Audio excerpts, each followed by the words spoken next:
Welcome to J24 news. ముందుగా headlines చూద్దాం.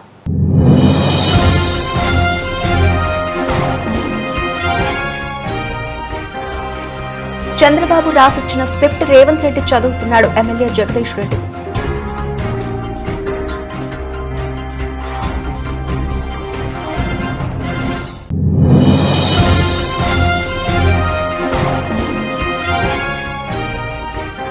ఆ భయంతోనే మోదీ ఆర్ఎస్ఎస్ ను కీర్తిస్తున్నారు నారాయణ.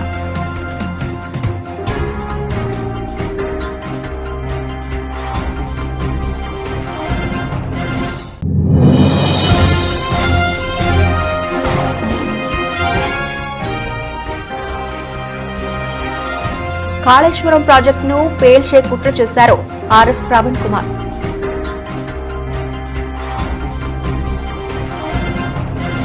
వేములవాడలో స్నేహితుడి పుట్టినరోజుకు గిఫ్ట్ గా యూరియా బ్యాగ్ ఇచ్చారు.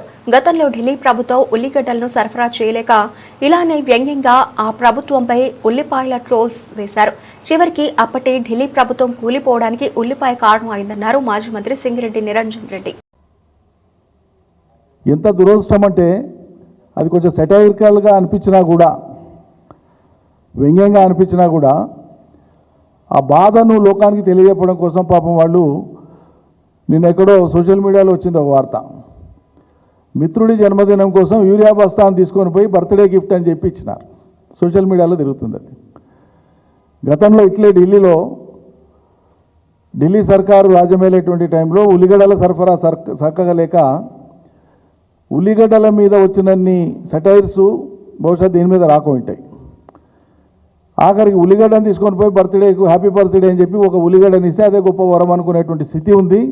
ఇక ఉల్లిగడ్డలు కూడా ఇవ్వలేని ఇంత దిక్కుమాల మార్కెటింగ్ ఉంది ఈ రాష్ట్ర ప్రభుత్వాన్ని అని చెప్పి ఆనాడు ఢిల్లీ ప్రభుత్వాన్ని ఉల్లిగడ్డ ఓడగొట్టింది. అప్పుడు జరిగిన ఎన్నికలలో ఉల్లిగడ్డనే ఆనాటి ఢిల్లీ ప్రభుత్వాన్ని ఓడగొట్టింది. వాళ్ళే అంగీకరించారు, ఓడిపోయిన వాళ్ళే. ఈరోజు పుట్టినరోజుకు యూరియా బస్తా బహుమతి ఇచ్చిన రైతులు.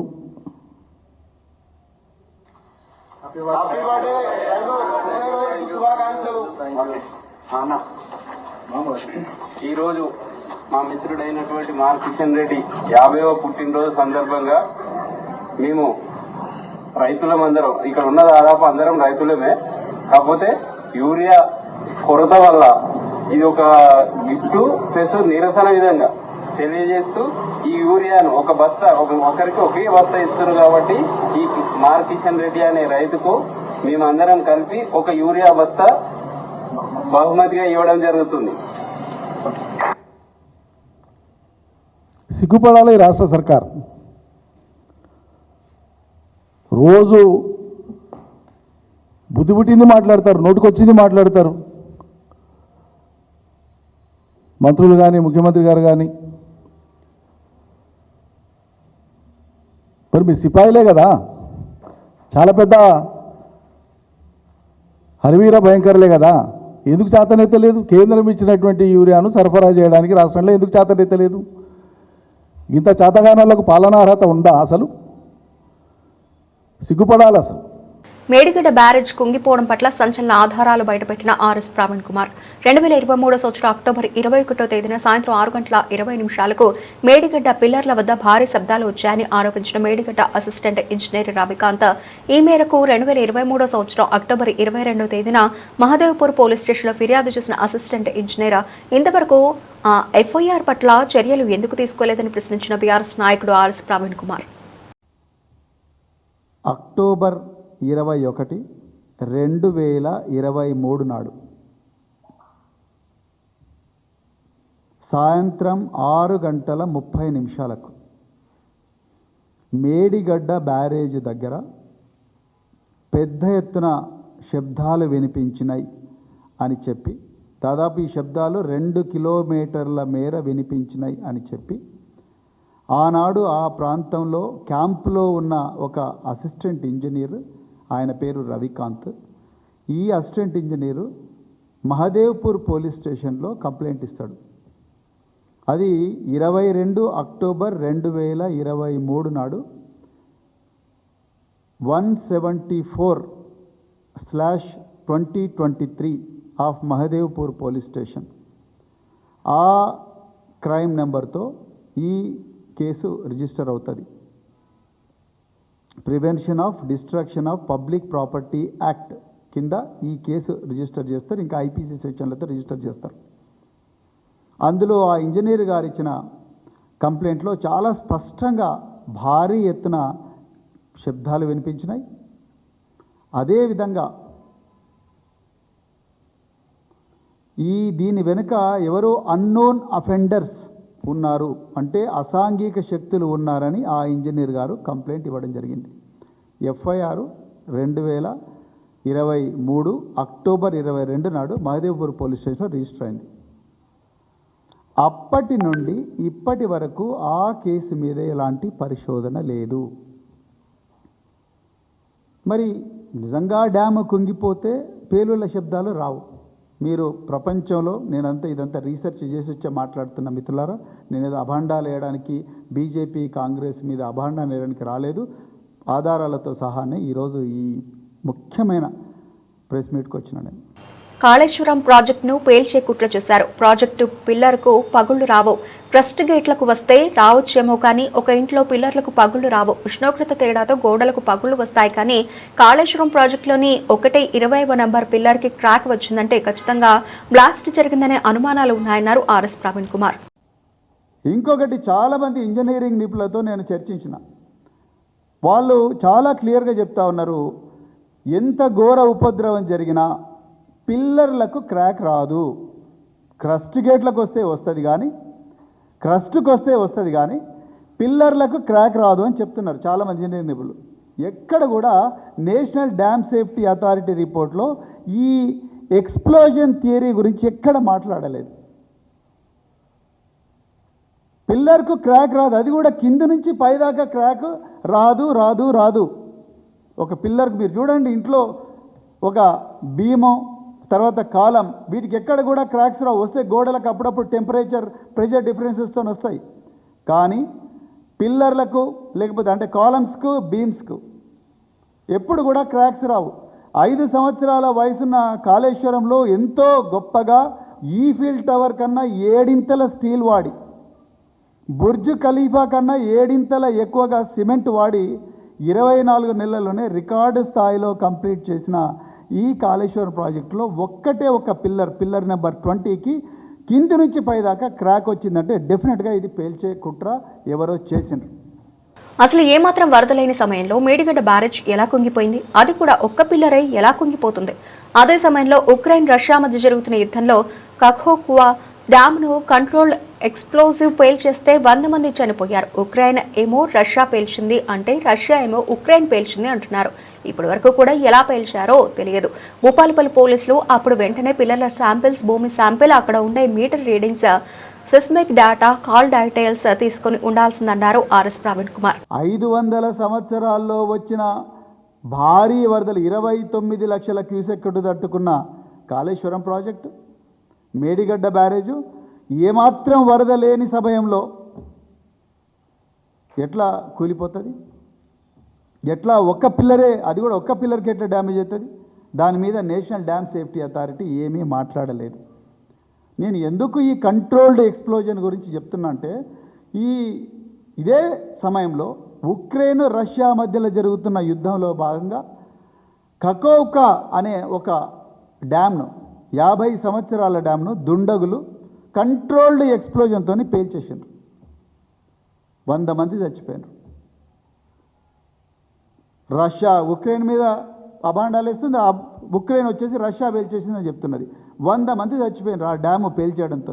50 సంవత్సరాల డ్యామ్, నిప్రో రివర్ మీద కట్టిన డ్యామ్ అది. ఇప్పటి వరకు కూడా ఎట్లా పేల్చేసిందో తెలియదు, కానీ పేల్చేసిందని ఎక్స్పర్ట్ చెప్తున్నారు. నిజానికి మహదేవ్పూర్ పోలీసులు కానీ లేకపోతే భూపాలపల్లి పోలీసులు కానీ వెంటనే చేసిండాల్సిన తర్వాత అయినా ఆ పిల్లర్ల శాంపుల్స్, అక్కడ ఉండే భూమి శాంపుల్, అక్కడ మీటర్ రీడింగ్స్, డ్యామ్లో ఉండే రకరకాల ఇన్స్ట్రుమెంటేషన్ రీడింగ్స్, అదేవిధంగా సీస్మిక్ డేటా, అంటే భూకంపం ఏమైనా ఒక మైల్డ్ తక్కువ తీవ్రత ఉన్న భూకంపం ఏమైనా వచ్చిందా అన్న డేటా, అదేవిధంగా కాల్ డీటెయిల్స్, అందరివి తీసుకోవాలి. అసాంఘిక శక్తులు, ఈ అసాంఘిక శక్తులు ఎవరై ఉండొచ్చు? రేవంత్ రెడ్డా, బండి సంజయ, లేకపోతే గంగాపురం కిషన్ రెడ్డా? వీళ్ళ మొబైల్ ఫోన్స్ ఏంటి? వీళ్ళ అనుచరుల మొబైల్ ఫోన్స్ ఏంటి? వీళ్ళ టవర్ లొకేషన్స్ ఎక్కడున్నాయి? అక్కడ ఎవరెవరి మొబైల్ ఫోన్స్ ఆపరేట్ చేసినా ఆ రోజు మొబైల్ ఫోన్ అంటే మరి మీకు 360 డిగ్రీస్ ఉంటాయి. 360 డిగ్రీస్లో 120 డిగ్రీస్ 120 డిగ్రీస్ 120 డిగ్రీస్ ఆ సెక్టర్లో ఎవరెవరి మేడిగడ్డ సెక్టర్లో ఎవరెవరి మొబైల్ ఫోన్స్ పనిచేసినాయి ఆ రోజు.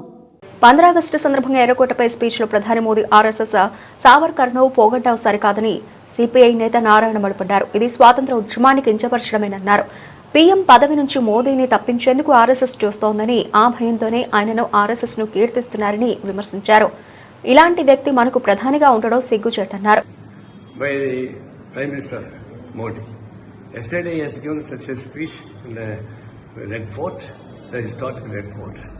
Instead of praising the freedom struggle, instead of praising the sacrifices of the movement, but he is praising RSS, he is praising the Savarkar, where they are not at all participated in the Indian freedom movement. Why? Because now he felt his prime ministership will be losing. The RSS is planning to remove him as a prime minister. So he found and he got doubt and he wanted to praise in such a way that insulting the freedom movement. It is purely opposition and it is an insult to the country, and it is unfortunate this type of prime minister does. Madhapur hostel యజమాని అమ్మాయిలు చితకబాదారు. NPP executive women's hostel యజమాని సత్యప్రకాష్ తమ పట్ల అసభ్యంగా ప్రవర్తించాడని అమ్మాయిలు ఆరోపించారు. ఈ విషయాన్ని తమ తల్లిదండ్రులకు చెప్పారు. దీంతో హాస్టల్ యజమాని తల్లిదండ్రులు అమ్మాయిలు కలిసి చితకబాదారు. పోలీసులు ఘటనా స్థలానికి చేరుకుని దర్యాప్తు చేస్తున్నారు.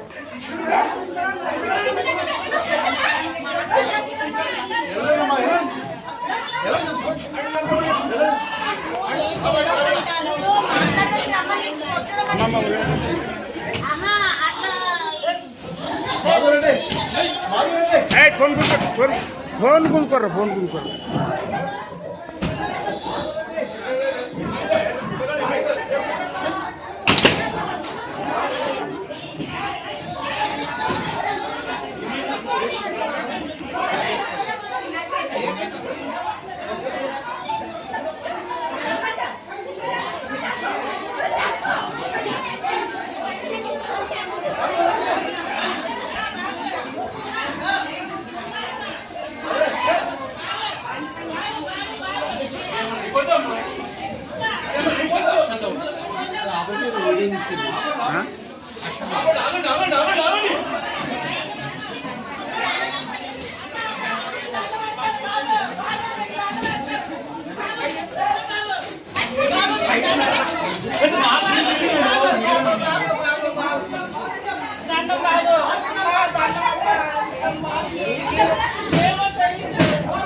మార్వాడీలు మనలో ఒకరని, వారిని వెళ్లగొట్టే హక్కు ఎవరికి లేదని టీపీసీసీ చీఫ్ మహేష్ కుమార్ గౌడ్ స్పష్టం చేశారు. బీసీ రిజర్వేషన్లపై వెనక్కి తగ్గబోమని, త్వరలోనే దీనిపై స్పష్టత వస్తుందన్నారు. ఎమ్మెల్యే రాజగోపాల్ రెడ్డి వ్యవహారాన్ని పరిశీలించాలని క్రమశిక్షణ కమిటీని ఆదేశించినట్లు తెలిపారు. ఆయన మంత్రి పదవి, ఇతర విషయాలపై చేసిన వ్యాఖ్యలు ఏ ఉద్దేశంతో అన్నారు తెలుసుకుంటామన్నారు.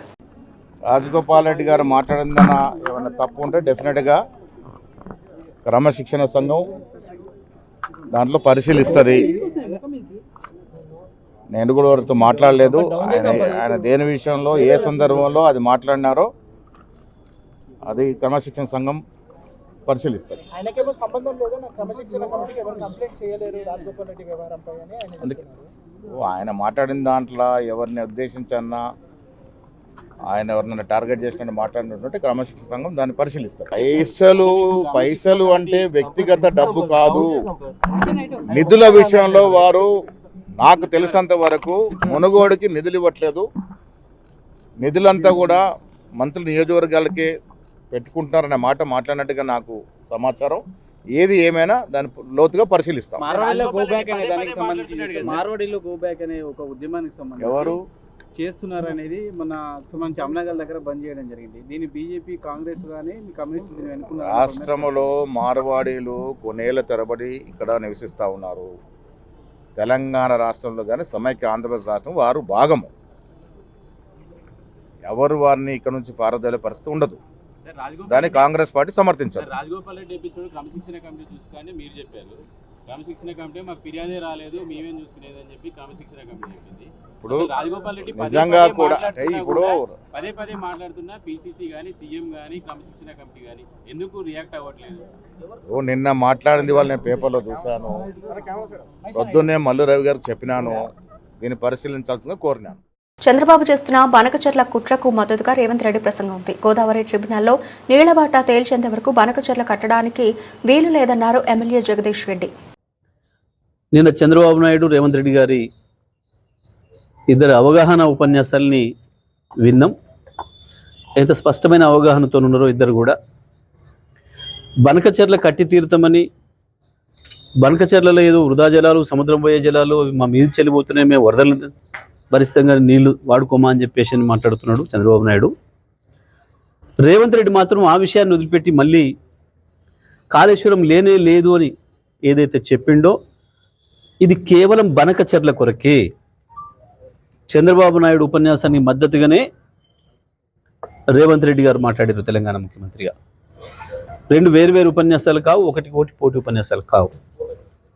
చంద్రబాబు మాట్లాడిన దానికి సపోర్ట్గానే రేవంత్ రెడ్డి మాట్లాడాడు.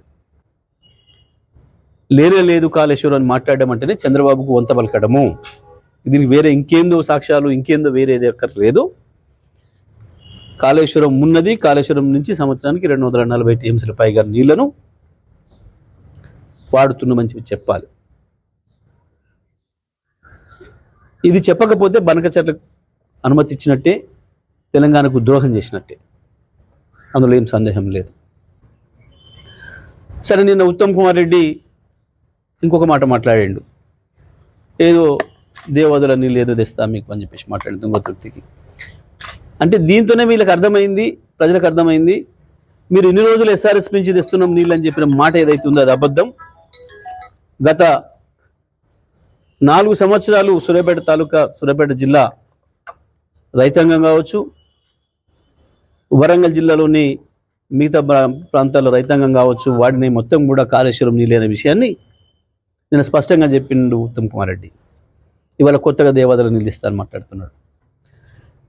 ఈ ముఖ్యమంత్రి చేస్తున్న ద్రోహం ఏదైతే ఉందో తెలంగాణ ప్రజలకి, తెలంగాణ ప్రజలందరూ కూడా అర్థం చేసుకోవాల్సిన అవసరం ఉంది. రైతాంగం కూడా తగు రీతిలో స్పందించాల్సిన అవసరం ఉంది.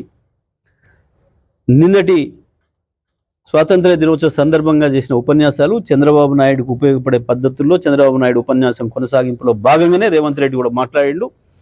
అది ఒక్క మాటలు చెప్పాలంటే చంద్రబాబు నాయుడు రాసిచ్చిన ఉపన్యాసాన్ని రేవంత్ రెడ్డి మాట్లాడాడు. కానీ డ్రామా చేసి ఏదో మీడియాలో, డబ్బా ఛానళ్ళల్లో ఏదో ముఖ్యమంత్రులు పోటీపడి మాట్లాడిన కొంతమంది వేసినారు. బహుశా వాళ్ళకి అర్థం కాకనా, అవగాహన లేకనా, లేదా వాళ్ళ స్పాన్సర్డ్ ప్రోగ్రామ్గా వేసినరా.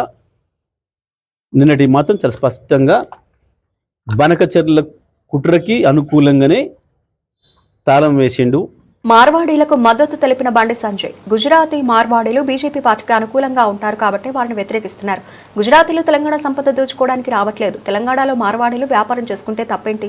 మీరు మార్వాడీ గోబ్యాక్ ఉద్యమాలు చేస్తే మేము రోహింగ్యాలు గోబ్యాక్ ఆందోళన చేస్తామన్నారు కేంద్ర సహాయ శాఖ మంత్రి బండి సంజయ్. ఇవాళ గుజరాతీలు హిందూ ధర్మాన్ని, సనాతన ధర్మాన్ని కాపాడే వ్యక్తులు కాబట్టి వాళ్ళందరూ భారతీయ జనతా పార్టీకి అనుకూలంగా ఉంటారు, హిందూ ధర్మానికి అనుకూలంగా ఉంటారని చెప్పి ఒక ప్లాన్ ప్రకారం ఇదంతా జరుగుతున్నది. ఇలా గుజరాతీలు ఈ సంపద దోచుకొని రాలే, అధికారం కోసం ఇలా వస్తలేరు. మాకు అధికారం కావాలని వాళ్ళు అంటలేరు. ఇవాళ మాకు ఈ తెలంగాణ సంపద దోచుకోవడం కోసం వస్తలేరు. వాళ్ళు ఇవాళ వాళ్ళు వ్యాపారాలు చేసుకుంటున్నారు. ఇలా మార్వాడీలు ఎవరు ప్రభుత్వం దెబ్బతిస్తలేరు, మార్వాడీలు ఎవరు దోచుకుంటున్నారు, వాళ్ళు దాచుకుంటలేరు. వాళ్ళు ఇవాళ వాళ్ళ వ్యాపారాలు చేసుకుంటున్నారు. ఇవాళ పుట్టినరోజుకు యూరియా బస్తా బహుమతి ఇచ్చి వినూత్న రీతిలో నిరసన తెలిపిన వేములవాడ రైతులు. రాజన్న సిరిసిల్ల జిల్లా వేములవాడ మండలంలోని సత్రాజుపల్లి గ్రామంలో రైతు మారు కిషన్ రెడ్డి పుట్టినరోజు సందర్భంగా ఆయన మిత్రులు యూరియా బస్తా బహుమతిగా ఇచ్చారు. ప్రస్తుత పరిస్థితుల్లో యూరియా కొరత ఉన్నందున మనిషికి ఒక యూరియా బస్తా ఇస్తున్న తరుణంలో ఒక యూరియా బస్తా పుట్టినరోజు బహుమతిగా ఇచ్చారు. ఒకప్పుడు యూరియా కోసం ఇంత కష్టం ఉండేది కాదు. ప్రస్తుత పరిస్థితుల్లో యూరియా కోసం పడిగాపులు కాస్తే ఒకరికి కేవలం ఒకే యూరియా బస్తా ఇస్తున్నారు.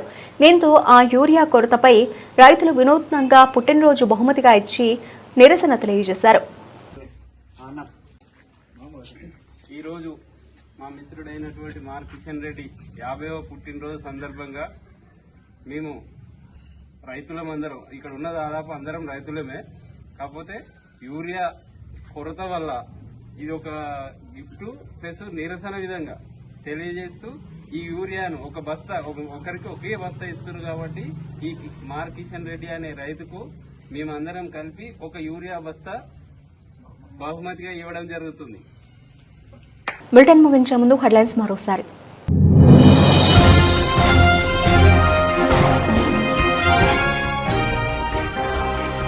చంద్రబాబు రాసిచ్చిన స్క్రిప్ట్ రేవంత్ రెడ్డి చదువుతున్నాడు. ఎమ్మెల్యే జగదీష్ రెడ్డి.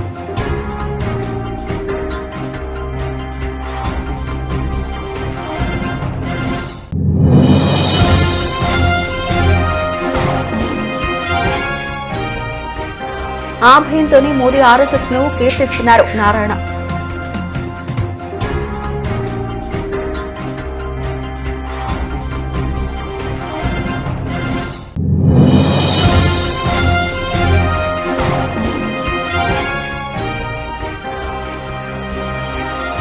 కాళేశ్వరం ప్రాజెక్టును పేల్చే కుట్ర చేశారు ఆర్ఎస్ ప్రవీణ్ కుమార్.